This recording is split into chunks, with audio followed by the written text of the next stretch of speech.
The smile wouldn't leave my face as I walked up to the table at Marlowe's, the upscale restaurant where my husband Andrew sat across from his companion. I encouraged them to toast with me, holding firmly in my hand the results of a genetic test. What they revealed left him frozen in place. After 15 years of marriage, Andrew demanded a divorce. I didn't protest. I signed every document without a word. And while he raised his glass with his mistress at what used to be our favorite place, I approached their table. "Congratulations on your newly found freedom," I whispered with a faint smile, handing him a cream-colored envelope across the tablecloth. The smugness on his face melted the moment he read the header. Results of DNA testing. The memory that marked the beginning of the end of my marriage wasn't a screaming match. It was a silence so cold it burned. That Tuesday, at 9:01 a.m., the twins were already at school, and Sophie was at her music lesson.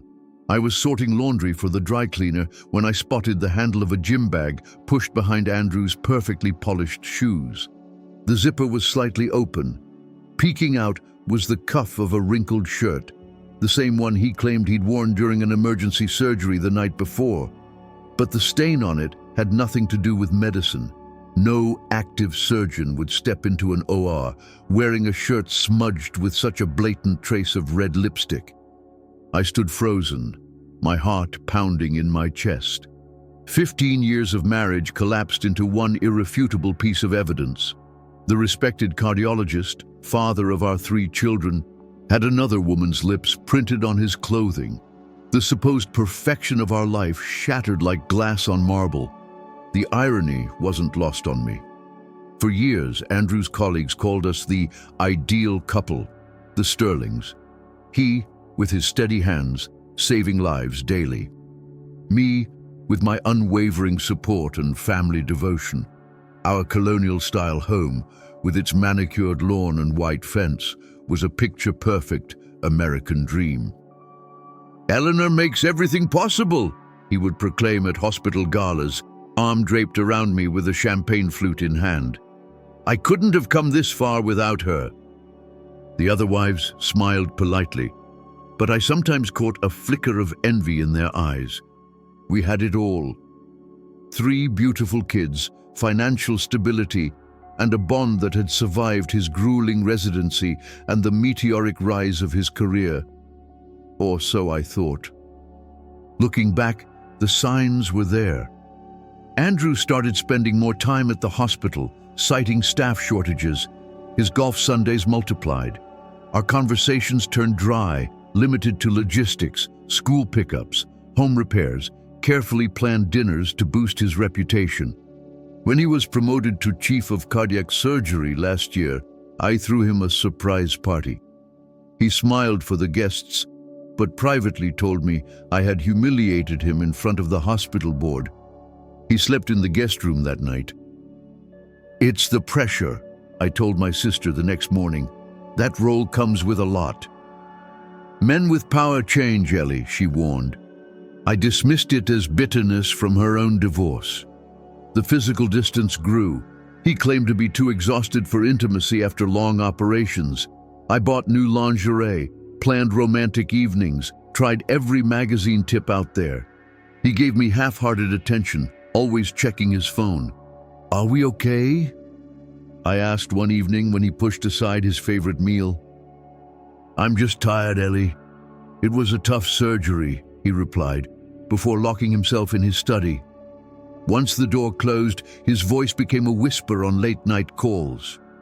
I believed in trust, in personal space. It never even crossed my mind to check his phone. That was something insecure women did, not Eleanor Sterling. But when I was planning a surprise weekend in Napa Valley for our 15th anniversary, I saw his phone lying on his desk. A quick glance was enough to confirm he had that weekend free. Then a notification appeared. Dr. Olivia Vasquez. "Last night was amazing. I'm dying to feel you again. When will you leave her?" With trembling fingers, I opened the chat. Hundreds of messages spanning 8 months, intimate photos, plans for a shared future. while I was driving Sophie to piano or helping the twins with science homework. They laughed at me. Andrew, your wife's planning something big for the anniversary. Olivia, poor thing, still thinks there's something worth celebrating. I put the phone back, made his coffee like always, kissed him goodbye, then ran to the bathroom and vomited until nothing was left but bile. That night, with the kids asleep, I confronted him in our bedroom, the same one where they were conceived. Are you sleeping with Olivia Vasquez? I asked, surprisingly calm. Yes. How long? Does it matter? He answered coldly. I want a divorce, Eleanor. Why? I've outgrown this life. I've outgrown us. I'm 45. If I'm going to start over, it has to be now. Start what? We built this together. He laughed, joyless. I save lives every day. What do?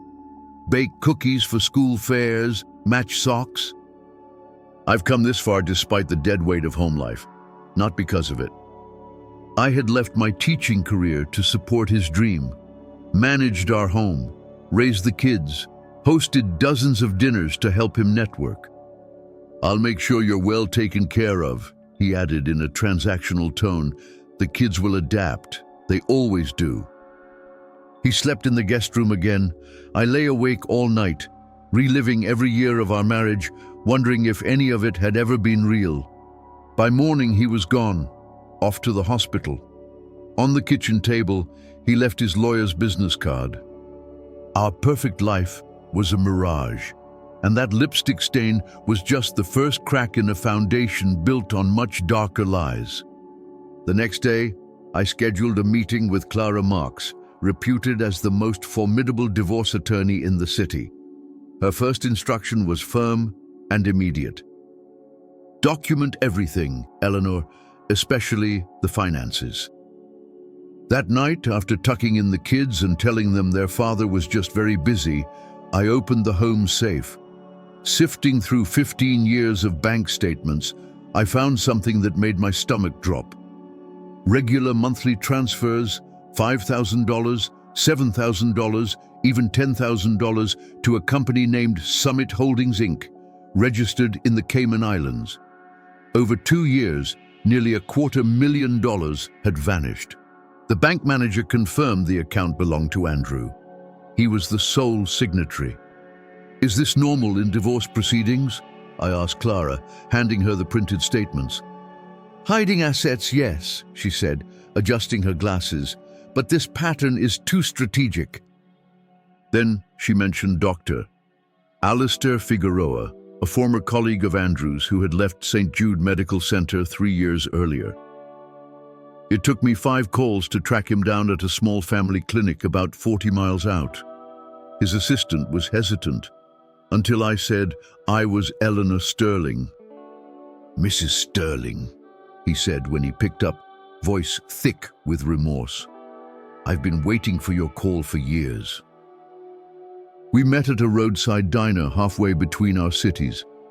Dr. Figueroa, now grayer and visibly worn, ordered a black coffee and studied me with a clinical gaze. I always knew this day would come, he murmured. I just didn't know if it would be Andrew who broke first out of pride or you out of guilt. His story shattered the final pillar of my reality. At the St. Jude Fertility Center, several couples had reported failed IVF cycles despite ideal medical conditions. Figueroa noticed discrepancies in lab reports and started digging. The director, Dr. Holloway, had been manipulating samples and falsifying success rates, and Andrew wasn't just aware, he was actively complicit. My hands trembled around the untouched coffee cup. Andrew and I had gone through 3 cycles to conceive the twins, 2 more for Sophie. Each failure devastated us. Each pregnancy felt like a miracle. I started collecting evidence, Figueroa continued. When I confronted Holloway, he confessed that Andrew approved every sample adjustment. A euphemism, of course. It was substitution. Why would he do that? I whispered. Ambition. Holloway was on the board that nominated Andrew for chief of surgery. But there was more. Figueroa paused, hesitant. Andrew has a genetic condition, hypertrophic cardiomyopathy. It's mild, but the risk of transmission is 50%. He didn't want biologically related children. It could damage his image. And just like that, everything made sense. During our fertility treatments, Andrew had ensured his genetic material was never used. Every miracle was orchestrated, every success a lie.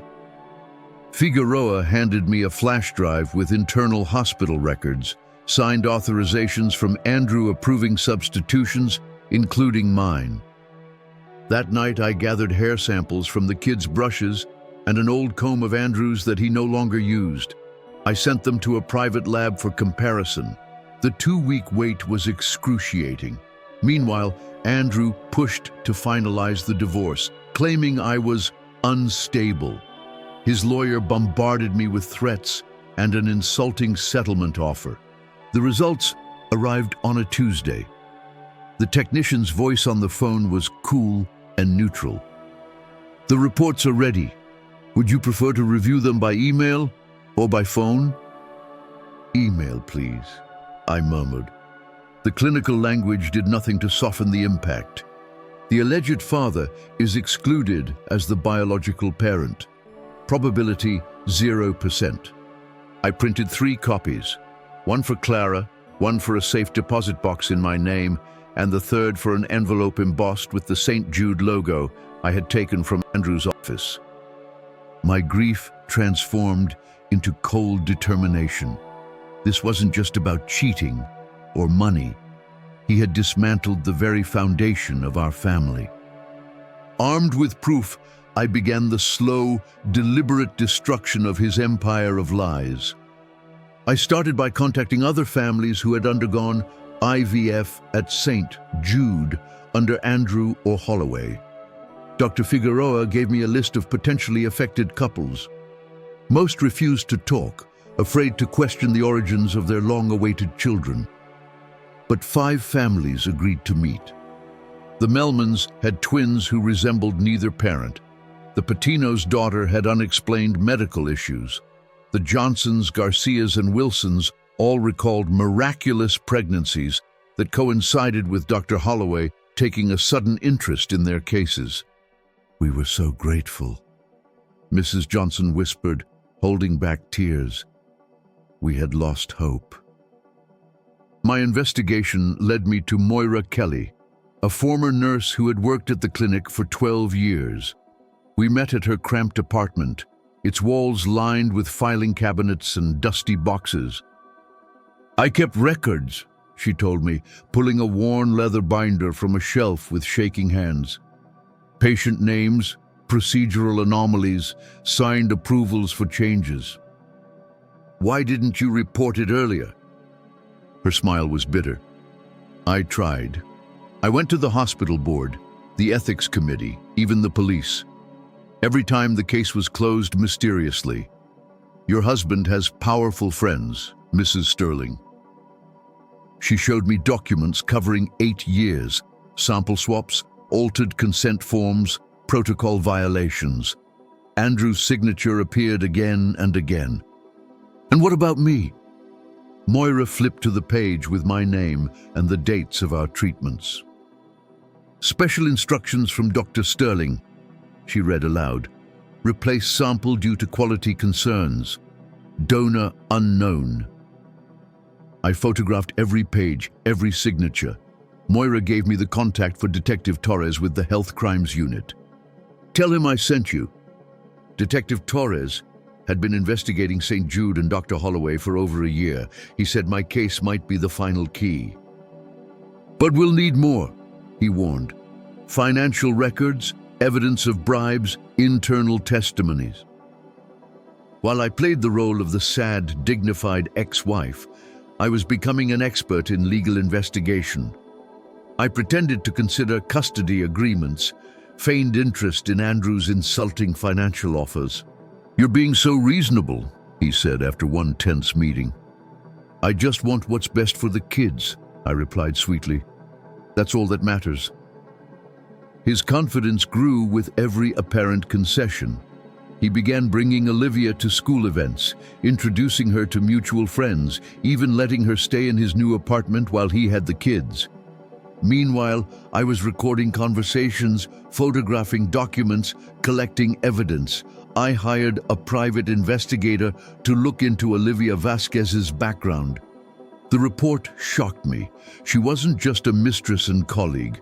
Olivia was the daughter of Elena Vasquez, a patient who died 5 years ago during one of Andrew's valve surgeries. The hospital's internal review cleared him, blaming the patient for not disclosing a medication. But Torres had a different file. Andrew had operated after spending a weekend in Chicago with Olivia. He'd barely slept. The mistake was covered up, records were altered, and a settlement was paid to the family. Elena's husband died of a stress-induced heart attack a year later. Olivia had cut all ties to her past, changed her name, slowly inserted herself into Andrew's life, first as a colleague, then as a lover. Her revenge had been years in the making, just like mine. I considered contacting her, teaming up, but decided it was too risky. She acted from emotion. I had to remain cold, surgical. Over the next few months, I collected sworn statements from former clinic staff, traced wire transfers from Summit Holdings to offshore accounts, and gathered patient testimonies describing falsified procedures. Detective Torres was building a criminal case. I, meanwhile, was preparing something even more personal: the complete destruction of Andrew Sterling's public persona. I recorded a pivotal conversation during a custody mediation. I subtly steered the topic toward genetics. "The twins have your eyes," I said casually. "Good genes," he replied distractedly. "Did you ever worry about them inheriting your heart condition?" "What?" "Hypertrophic cardiomyopathy. Dr. Figueroa mentioned it." Andrew's eyes snapped up, tension spreading across his face. Figueroa should learn to keep his mouth shut. "Don't you think our children's health is my business too? I already tested them years ago. They're fine." "How did you manage that without telling me? You're their father and a doctor." I made a clinical judgment.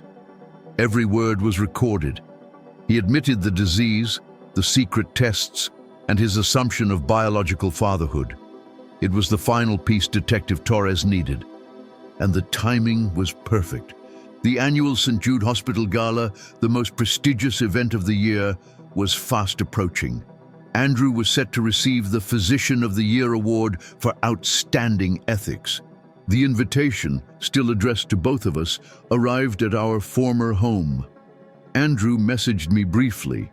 He would attend with Olivia, but I was welcome to come if I wanted to move on. I replied with wounded dignity.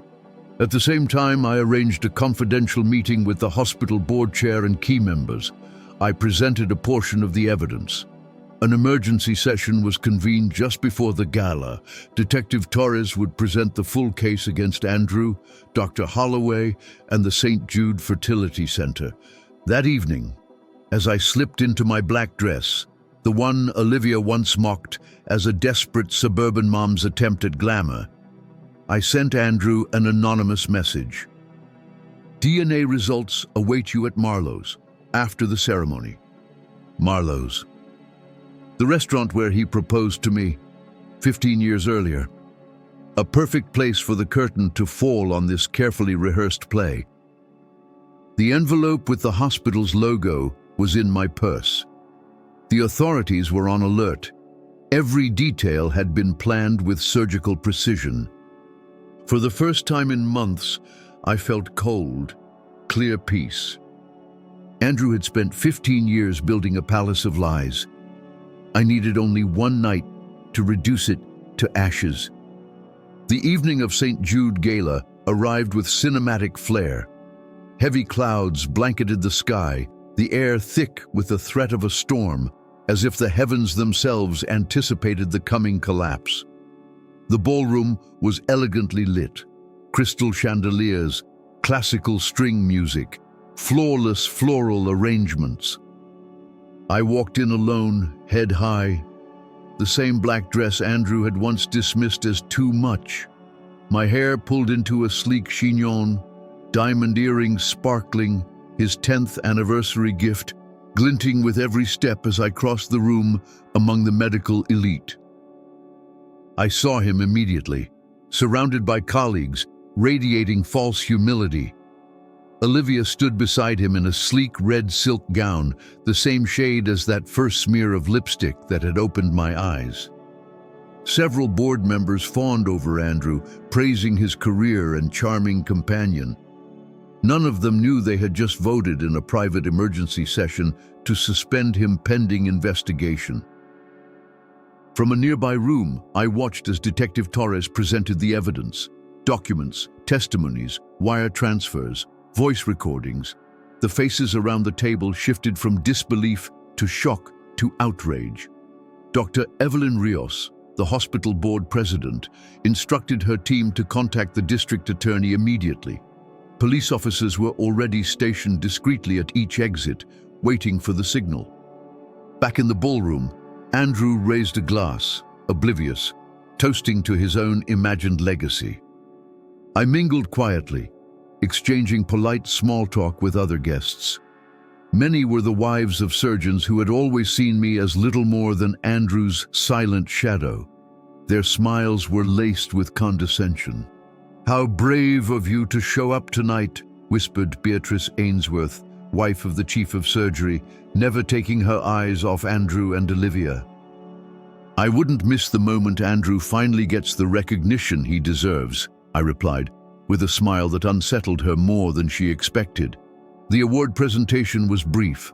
Andrew ascended the stage to applause, accepted the crystal statuette with a measured smile, and took the microphone with that familiar paternal tone he had perfected for donors and patients alike.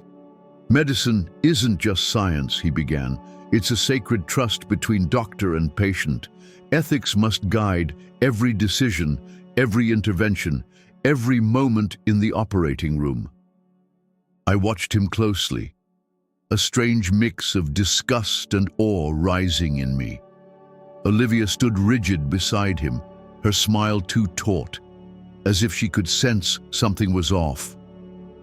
After the ceremony, the two of them went to Marlowe's. I arrived 20 minutes later. The cream envelope bearing the hospital's seal was tucked into my handbag. My heartbeat thudded with calm certainty. The restaurant looked unchanged: impeccable tables, soft Italian music, attentive staff. The maître d' recognized me instantly. "Mrs. Sterling, what a pleasure to see you again. Your husband mentioned you might be joining." Andrew waited at our old favorite table by the window. He had ordered a bottle of 1982 Bordeaux, the same wine we shared on our 5th anniversary. The bottle alone cost more than a month's worth of groceries for the kids. When he saw me, his face shifted from surprise to smug satisfaction. He thought I was there to beg, to make a scene like a bitter ex-wife. Olivia turned slowly, her perfect features arranged into a mask of polite concern. "Eleanor?" Andrew asked, soaked in condescension. "What are you doing here?" "Stay," I said, meeting Olivia's gaze. "You've earned your seat at this table. Or should I call you Rebecca? Or do you still prefer Olivia Vasquez?" The color drained from her face. Andrew's brow furrowed, confused. "What the hell are you talking about?" "She knows exactly what I mean," I continued. "The daughter of Elena Vasquez, the patient who died on your table. After a weekend you spent with her daughter in Chicago, operating with barely any sleep. Tell me, Andrew, isn't that poetic?" He snapped his head toward Olivia, horror finally surfacing. "Is that true?" Her silence said everything. I seized the moment and placed the envelope on the table. "Congratulations on your newfound freedom," I said softly. "I think you'll want to read this." His hand trembled as he opened it. His eyes scanned the pages, trying to deny what was clearly spelled out. Then came confusion, disbelief, and finally, the frozen terror of someone realizing too late exactly what they were looking at. This can't be real. No, Andrew. You made sure your genetic material wasn't used in our IVF cycles. You forged documents. You lied to me for 15 years about the very existence of our children. Olivia glanced from the report to Andrew. What is she talking about? Nothing, he snapped, scrambling to regain control. Eleanor is delusional. She's bitter about the divorce. Then you won't mind explaining it to the hospital board, I said, gesturing subtly toward the entrance, where Dr. Rios and several board members stood with Detective Torres. Or the district attorney, or if you'd rather, our children. Andrew's face twisted with rage. You vindictive bitch. I'd choose your next words carefully, Torres interrupted, stepping forward. Dr. Andrew Sterling, you are under arrest for suspected medical fraud, document forgery, financial crimes, and violations of professional ethics under the state medical code. The restaurant fell silent. No one moved as his rights were read. Olivia sat frozen, staring into her half-filled wine glass. I didn't know about the kids, she whispered without looking up. I believe you, I said gently. Your mother deserved justice too. In the weeks that followed, the story exploded across the media. Andrew was formally charged with fraud, forgery of medical documents, and multiple ethical violations. His medical license was suspended. The fertility clinic was shut down pending a full investigation. Dozens of families came forward, demanding answers about the true origins of their children or seeking compensation for the damage they'd endured. The financial fallout for Andrew was swift and brutal. His hidden accounts under Summit Holdings were frozen by court order. A forensic audit was launched to examine every transaction. With the help of Clara and Detective Torres, I was able to establish a trust for the children, funded by the recovered money from his fraudulent dealings. For the first time since the truth erupted, I felt like my children's future was safe, no matter what happened in court. Dr. Figueroa approached me after a preliminary hearing. His face was tired but peaceful, a kind of exhausted relief softening his features. He told me that St. Jude Hospital was forming an independent ethics committee to oversee all assisted reproduction services if they resumed. They offered me the position of chair. I was speechless. For 15 years, I had only been Eleanor Sterling, wife of a prominent surgeon, the woman behind the man. My own identity had been swallowed whole by his shadow. Now, they were asking me to tell my story at a medical bioethics conference. Are you sure you want to share all of that? Clara asked, her tone shaded with concern. I nodded. Someone had to. Too many women trust blindly, in the system, in their doctors, in their husbands. Through pain, I learned that the truth, no matter how brutal, is always better than living inside a lie. 6 months later, I met with Olivia at another restaurant. Our bond was strange, forged in betrayal. Two very different women, wounded by the same man, connected by a devastating truth. Do you ever regret it? She asked, swirling her glass of wine. I thought about my children, about the day I told them everything, with the help of a therapist, about their tears and the quiet relief that came after. They would have found out eventually, I said. I chose to be the one to tell them. I wasn't going to keep pretending. Olivia looked down at her drink. My mom deserved justice, but it turned into something bigger than I ever imagined. It did for me too, I replied. But at least now, I have something real. That night, as I watched my kids sleeping peacefully, I knew I had made the right choices. I was no longer the perfect wife. I had become someone else, stronger, freer. Yes, I had lost an entire life. But in its place, I had gained the truth. I had gained my voice. And for the first time in 15 years, I was writing my own story, not one of polished illusion, but one of survival, justice, and transformation. A messy story, an imperfect one, but completely mine.